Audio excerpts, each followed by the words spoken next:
10টি ব্যাংক দেউলিয়া হওয়ার পথে থাকলেও এগুলো বন্ধ করে না দিয়ে মার্জার করা হবে, যার ফলশ্রুতিতে গ্রাহকদের স্বার্থ সুরক্ষিত হবে। এফডিআর, ডিপিএস, সেভিংস বা কারেন্ট অ্যাকাউন্টে যে পরিমাণ টাকাই থাক না কেন, এটাই বাংলাদেশ ব্যাংকের সর্বশেষ সিদ্ধান্ত। তো সেক্ষেত্রে গ্রাহকরা কি সুবিধা পাবে ব্যাংক মার্জ করা হলে, আজকের ভিডিওতে ডিটেলস জানাবো। যদি সম্পূর্ণ কন্টিনিউ করেন আশা করি বিস্তারিত বিষয়গুলো জানতে এবং বুঝতে পারবেন। তো ইতিমধ্যে আপনারা হয়তো বা অবগত রয়েছেন যে পদ্মা ব্যাংক এবং এক্সিম ব্যাংকের অডিট অনুষ্ঠিত হয়েছে এবং এই দুইটা ব্যাংকে মার্জ করার প্রক্রিয়া কিন্তু চলমান। তো সেক্ষেত্রে সাপোজ 10টা ওই যে দেউলিয়া হওয়া ব্যাংকের মধ্যে যে ব্যাংকটা রয়েছে, এই ব্যাংকগুলোর মধ্যে কোনো একটা ব্যাংক, যেটা মন্দ ক্যাটাগরির ব্যাংক, নাম ধরে নিলাম হচ্ছে বি, ভালো ক্যাটাগরির একটা ব্যাংকের নাম ধরে নিলাম হচ্ছে এ। তো এই যে মন্দ ব্যাংকগুলোকে ভালো ব্যাংকের সঙ্গে মার্জ করার মাধ্যমেই কিন্তু গ্রাহকদের স্বার্থ সংরক্ষণ করা হবে।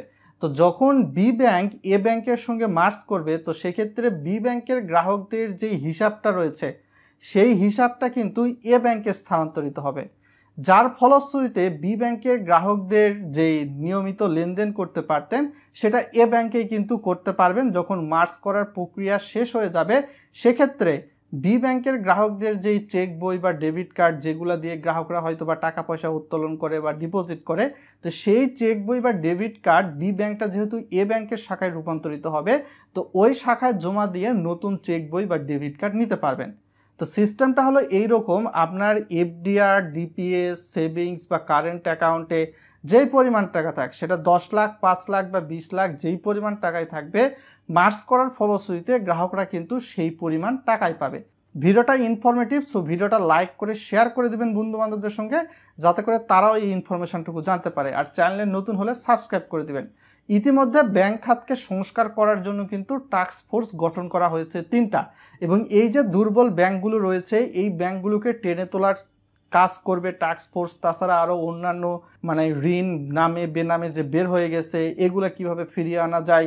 ইতিমধ্যে এডিবি এবং বিশ্ব ব্যাংক থেকে প্রায় 160 বা 59 কোটি ডলার কিন্তু সহায়তা দিয়েছে দুর্বল ব্যাংকগুলোকে টেনে তুলে সবল অবস্থানে নিয়ে আসার জন্য।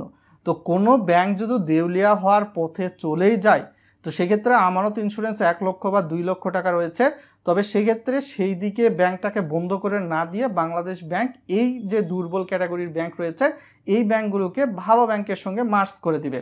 তো মার্জ করে দিলে গ্রাহকদের স্বার্থ কিভাবে সংরক্ষণ হবে সেটা তো বলেই দিলাম আপনাদের। সো এখানে প্যানিক হওয়ার কিছুই নেই।